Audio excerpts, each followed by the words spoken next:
बड़ी खबर आ रही है भारत के मून मिशन चंद्रयान 3 से जुड़ी। भारत की स्पेस एजेंसी इसरो के मुताबिक चंद्रयान 3 का संपर्क 2019 में भेजे गए अंतरिक्ष यान चंद्रयान 2 के ऑर्बिटर से हो गया, जिसे बहुत बड़ी कामयाबी बताया जा रहा है, क्योंकि पिछले 4 साल से चंद्रयान 2 का यह ऑर्बिटर चांद के चक्कर लगा रहा था। इसरो की तरफ से दी गई जानकारी के मुताबिक जैसे ही लैंडर विक्रम से चंद्रयान 2 के ऑर्बिटर का संपर्क हुआ, उसने उसका स्वागत किया। मतलब यह कि अब इसरो के वैज्ञानिकों के पास चंद्रयान 3 के लैंडर विक्रम से संपर्क करने के 2 रास्ते हो गए। न सिर्फ लैंडर विक्रम ने ऑर्बिटर का स्वागत किया, बल्कि ऑर्बिटर ने भी लैंडर से जुड़ने के संकेत दिए। चंद्रयान 2 का यह ऑर्बिटर पिछले करीब 4 साल से चांद की कक्षा में घूम रहा है, और अब जब चंद्रयान 3 उसके करीब पहुंचा तो दोनों के बीच सफलतापूर्वक संपर्क स्थापित हो गया। इसरो की तरफ से ट्वीट करके इसकी जानकारी दी गई। इसरो ने ट्वीट कर बताया कि चंद्रयान 2 के ऑर्बिटर ने चंद्रयान 3 के लैंडर विक्रम का स्वागत किया। वैज्ञानिकों ने बताया कि दोनों के बीच 2 वे कम्युनिकेशन हुआ, जिसका मतलब यह कि अब वैज्ञानिकों के पास चंद्रयान 3 के लैंडर मॉड्यूल यानी विक्रम से संपर्क करने के 2 रास्ते हो गए। ऑर्बिटर एक ऐसी मशीन है जो किसी भी ग्रह के ऑर्बिट यानी कक्षा में रहकर उस ग्रह के बारे में जानकारियां जुटाती है। चंद्रयान 2 के ऑर्बिटर को वैज्ञानिकों ने 1 साल तक के लिए डिजाइन किया था, लेकिन चंद्रयान 2 मिशन के नाकाम होने के बाद इसमें बचे ईंधन से वो 2026 तक काम कर सकता है। इस बीच इसरो ने लैंडर विक्रम की तरफ से भेजी गई चंद्रमा की ताजा तस्वीरें जारी की, जिनमें चांद की सतह पर बड़े बड़े गड्ढे दिखाई दिए। ये तस्वीरें लैंडर विक्रम ने 2 दिन पहले 19 अगस्त को ली। इससे पहले 17 अगस्त को भी लैंडर ने चांद की कुछ तस्वीरें भेजी थी, जिनमें चंद्रमा की सतह पर बड़े बड़े गड्ढे दिखाई दिए थे। लेकिन इस बार लैंडर विक्रम ने चंद्रमा के फार साइड यानी उस हिस्से की तस्वीरें भेजी जो कभी पृथ्वी की तरफ से नहीं दिखता। इसरो ने ट्वीट कर चांद के उस हिस्से की तस्वीरें जारी की जो हम खुली आंखों से कभी नहीं देख सकते। जो तस्वीरें जारी की गईं उनमें चांद की सतह पर भयानक गड्ढे दिखाई दिए। एक तस्वीर में चांद की सतह उबड़ खाबड़ दिखी, जबकि एक तस्वीर में वहां लंबा मैदान दिखाई दिया। ये तस्वीरें लैंडर में लगे LHDAC यानी lander hazard detection and avoidance camera से ली गई। ये कैमरा खासतौर से इसी काम के लिए बनाया गया है कि कैसे लैंडर को सुरक्षित चांद की सतह पर उतारा जाए। मतलब ये कैमरा लैंडर को उतरने के वक्त चांद की सतह पर मौजूद खतरों से बचाएगा। इधर मून मिशन पर निकले भारत के अंतरिक्ष यान चंद्रयान 3 के चांद पर उतरने का वक्त भी तय हो गया। इसरो की तरफ से दी गई जानकारी के मुताबिक अगर सब कुछ ठीक रहा तो चंद्रयान 3 के प्रोपल्शन मॉड्यूल से अलग किया गया लैंडर विक्रम 23 अगस्त की शाम 6:04 पर चंद्रमा पर लैंड कर जाएगा। और ऐसा होते ही पूरी दुनिया में भारत का डंका बजने लगेगा, क्योंकि लैंडर विक्रम के उतरने के साथ ही भारत चंद्रमा के दक्षिणी ध्रुव पर उतरने वाला दुनिया का पहला देश बन जाएगा। इसरो के मुताबिक चंद्रयान 3 इस वक्त चांद से सिर्फ 25 किलोमीटर की दूरी पर चक्कर लगा रहा है, और सब कुछ ठीक रहा तो वो 23 अगस्त की शाम को 6:04 पर चांद की सतह पर सॉफ्ट लैंडिंग करेगा। मतलब चंद्रमा के साउथ पोल पर लैंडर के उतरने का समय तय हो गया।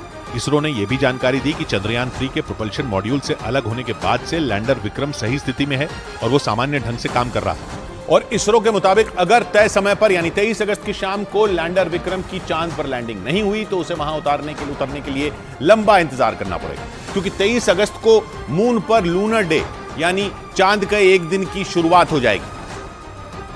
और चांद पर एक लूनर दिन धरती के 14 दिन के बराबर होता है। इन 14 दिनों तक चांद पर लगातार सूरज की रोशनी रहती है।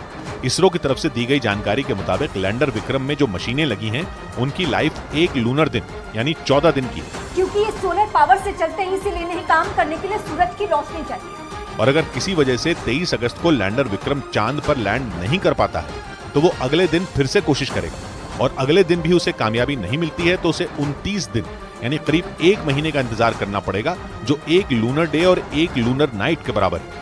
और इसरो के वैज्ञानिकों के मुताबिक चंद्रयान 3 का प्रोपल्शन मॉड्यूल कई साल तक अंतरिक्ष में रहकर काम करता रहेगा, जबकि पहले यह बताया जा रहा था कि प्रोपल्शन मॉड्यूल 3 से 6 महीने तक ही अंतरिक्ष में काम करेगा, और इस दौरान वो धरती से आने वाले रेडिएशन की जांच करेगा।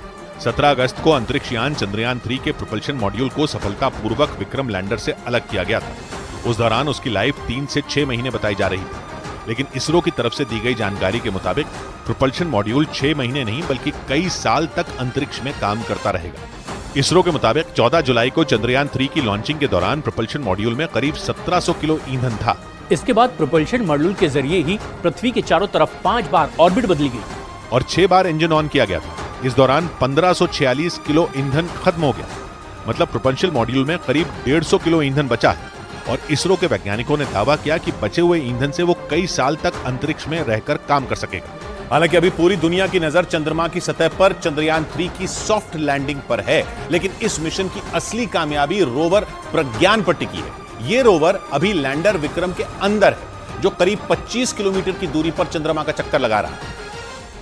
और ये रोवर एक्शन में तभी आएगा जब लैंडर विक्रम की चंद्रमा पर कामयाब लैंडिंग हो चुकी होगी। और जैसे ही चंद्रमा की सतह पर लैंडर विक्रम उतरेगा, उससे 6 पहियों वाला रोवर प्रज्ञान बाहर निकलेगा। प्रज्ञान का वजन केवल 26 किलो है। जैसे ही प्रज्ञान के कदम चंद्रमा पर पड़ेंगे, इसरो के वैज्ञानिक नया इतिहास रचने में कामयाब हो जाएंगे। प्रज्ञान में एक सोलर पैनल लगा हुआ है जो 50 वॉट तक बिजली बना सकता है। मतलब ये कि अपना काम करने के लिए जरूरी बिजली भी प्रज्ञान खुद ही बनाएगा। फिर इसमें लगे नेविगेशनल कैमरे और सेंसर काम करना शुरू कर देंगे, जिनके जरिए हर छोटी सी छोटी तस्वीर और जानकारी सीधा इसरो को मिलेगी। प्रज्ञान को इस मिशन का चीफ ऑफ कम्युनिकेशंस भी कहा जाता है। और यही वो डेटा होगा जो चांद के दक्षिणी ध्रुव से जुड़े रहस्यों को सुलझाएगा। चंद्रयान 3 मिशन की कामयाबी पूरी तरह रोवर प्रज्ञान के 14 दिनों के काम पर निर्भर होगी। और इसीलिए इसरो ने रोवर प्रज्ञान को बेहद आधुनिक बनाया है। रोवर प्रज्ञान में ऐसी तकनीक है कि वो केवल तस्वीरें खींचने वाला कोई कैमरा पर्सन नहीं है, बल्कि खुद रिसर्च करने वाला एक वैज्ञानिक भी है। लैंडर विक्रम से आधा किलोमीटर के दायरे में रोवर चंद्रमा की सतह पर घूमता रहेगा और रिसर्च करता रहेगा। केवल पानी ही नहीं, बल्कि चांद की सतह पर मौजूद दुर्लभ खनिजों को भी वो ढूंढेगा। वो चंद्रमा की सतह पर भारत की राष्ट्रीय पहचान भी छोड़ेगा, मसलन तिरंगे झंडे का निशान और इसरो का लोगो, जो चांद पर हमेशा के लिए भारत के वैज्ञानिकों की कामयाबी की छाप बन जाएंगे। चांद पर एक दिन पृथ्वी के 14 दिनों के बराबर होता है। रोवर की रिसर्च भी चांद की सतह पर पृथ्वी के 14 दिनों तक ही चलेगी। लेकिन इसरो की सबसे बड़ी चुनौती चांद के दक्षिणी ध्रुव पर अंतरिक्ष यान को सॉफ्ट तरीके से उतारना है, क्योंकि चंद्रमा का दक्षिणी ध्रुव मुश्किलों और रहस्यों से भरा है, जिससे पूरी दुनिया अनजान है। चांद के इस हिस्से पर कोई नहीं पहुंच सका है।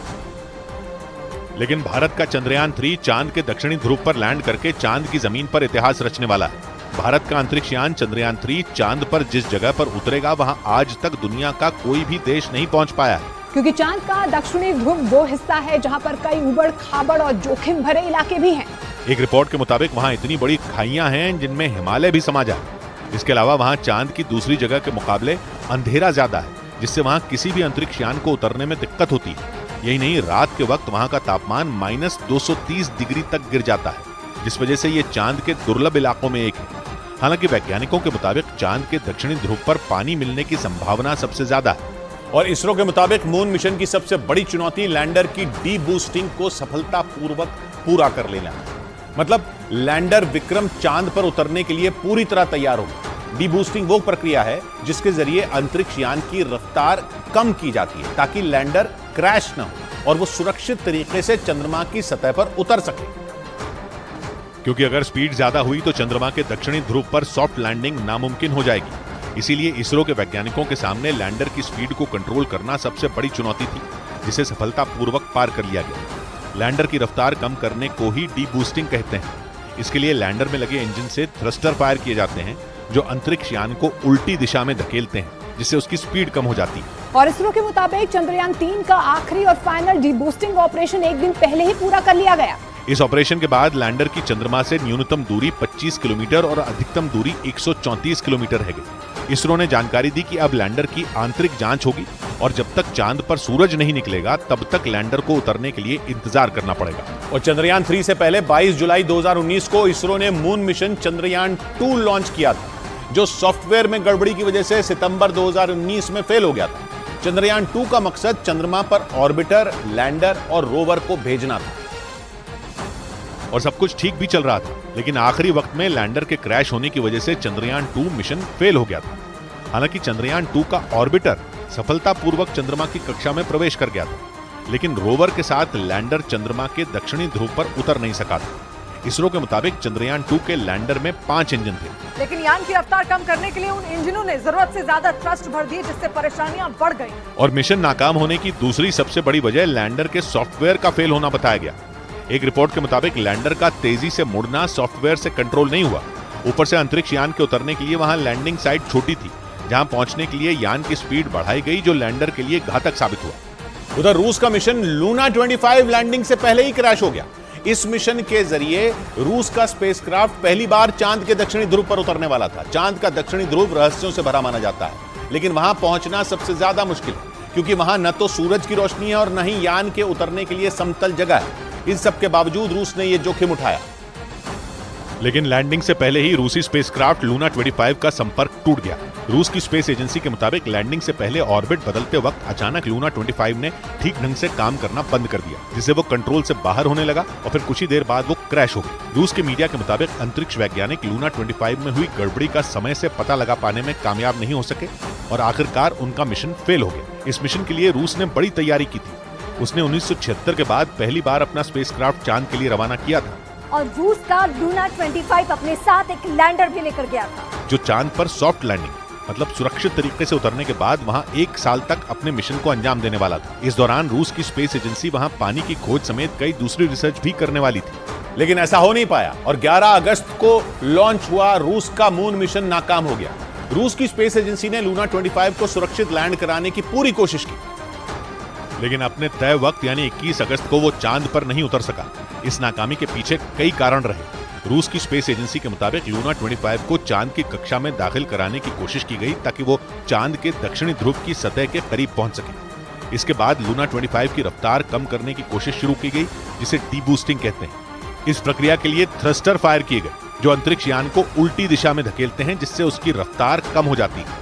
लेकिन इसके बावजूद रूस का लूना 25 चांद की कक्षा में सही ढंग से दाखिल नहीं हुआ और वो क्रैश हो गया। इस घटना के बाद रूसी अंतरिक्ष एजेंसी ने यह जानकारी दी कि इस मिशन की विफलता के कारणों की जांच के लिए एक आयोग का गठन किया जाएगा, ताकि उन गलतियों को सुधारने के बाद रूस अपने अगले मिशन में कामयाब हो सके। क्योंकि इस मिशन की नाकामी से रूस को भारी नुकसान उठाना पड़ा। चांद के दक्षिणी ध्रुव पर भारत से पहले अपने स्पेसक्राफ्ट को भेजने के लिए रूस की सरकार ने बहुत बड़ी रकम खर्च की थी, लेकिन चांद के दक्षिणी ध्रुव पर पहली बार पहुंचने का रूस का सपना पूरा नहीं हो सका। हालांकि वहां पहुंचना सबसे ज्यादा मुश्किल है, क्योंकि वहां न तो रोशनी है और न ही उतरने के लिए समतल जगह। लेकिन इसके बावजूद रूस ने अपना लूना 25 मिशन रवाना किया, जो नाकाम हो गया। इसके साथ ही उसे मून मिशन से भारी नुकसान भी उठाना पड़ा। ब्रिटेन के मीडिया के मुताबिक रूस के लूना 25 मिशन का बजट $200 मिलियन यानी भारतीय रुपयों में 1600 करोड़ से भी ज्यादा था।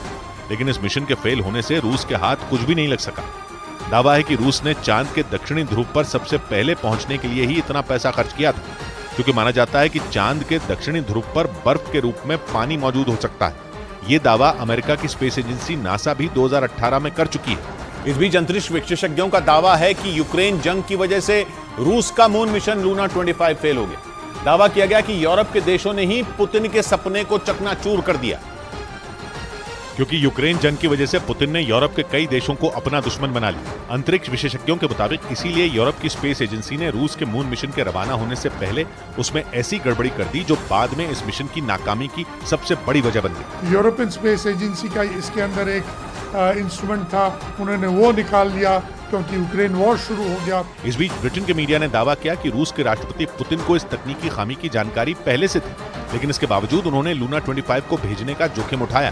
दावा है कि रूसी स्पेस एजेंसी के वैज्ञानिकों ने पहले ही बता दिया था कि इस अभियान के सफल होने की संभावना सिर्फ 70% ही है। यही नहीं, ब्रिटेन के मीडिया के मुताबिक पुतिन ये चाहते थे कि उनका मिशन भारत के चंद्रयान 3 से पहले पूरा हो जाए। इसीलिए उन्होंने तमाम खतरों को जानते हुए भी लूना 25 को हरी झंडी दे दी थी। लेकिन बीते 4 साल में 4 देशों ने चांद की सतह पर अपने स्पेसक्राफ्ट को उतारने की कोशिश की, लेकिन उन्हें कामयाबी नहीं मिली, जिसका मतलब यह कि चांद की सतह पर किसी भी स्पेसक्राफ्ट की सॉफ्ट लैंडिंग कराना वैज्ञानिकों के लिए काफी कठिन होता है, क्योंकि उसकी उबड़ खाबड़ सतह पर स्पेसक्राफ्ट को उतारने में वैज्ञानिकों को कई तरह की चुनौतियों का सामना करना पड़ता है। इससे पहले 11 अप्रैल 2019 को इजरायल, 7 सितंबर 2019 को भारत का चंद्रयान 2, 25 अप्रैल 2023 को जापान का स्पेसक्राफ्ट और 3 दिन पहले 19 अगस्त को रूस का लूना 25 स्पेसक्राफ्ट लैंडिंग से पहले क्रैश हो गया। हालांकि इनमें सिर्फ भारत ही एक ऐसा देश है जिसने चंद्रयान 2 की असफलता के 4 साल के भीतर ही चांद पर दोबारा वापसी का प्लान बनाया। अभी चांद पर सफल लैंडिंग का रिकॉर्ड अमेरिका, चीन और रूस के नाम है। लेकिन चंद्रयान 3 चांद की सतह पर सॉफ्ट लैंडिंग में कामयाब रहा तो भारत चांद पर पहुंचने वाला चौथा देश बन जाएगा और चांद के दक्षिणी ध्रुव पर पहुंचने वाला दुनिया का पहला देश होगा। इधर भारत के मिशन चंद्रयान की सफलता के लिए बिहार के जमुई में हवन किया गया। सैकड़ों की संख्या में लोगों ने मंदिर में चंद्रयान 3 की कामयाबी के लिए भगवान से प्रार्थना की और मंत्रोच्चार के बीच हवन कुंड में आहुति देते नजर आए। जमुई जिले के नवडीहा गांव के लोगों ने 3 दिन पहले यह हवन पूजन शुरू किया था, जो 23 अगस्त यानी चंद्रयान 3 के चांद की सतह पर उतरने तक चलेगा। सभी लोग मिल के आज हवन किए हैं। चंद्रयान 3 के सफल लैंडिंग के लिए हम लोग ईश्वर से प्रार्थना किए हैं। गांव के लोगों ने बताया कि पिछली बार 2019 में जब चंद्रयान 2 चांद की सतह पर उतरने में सफल नहीं हो पाया था तो उन्हें काफी दुख हुआ। इसके बाद इस बार जब चंद्रयान 3 फिर से चांद की तरफ भेजा गया तो गांव के सभी लोगों ने भगवान से उसकी सुरक्षित लैंडिंग के लिए इस हवन का आयोजन किया।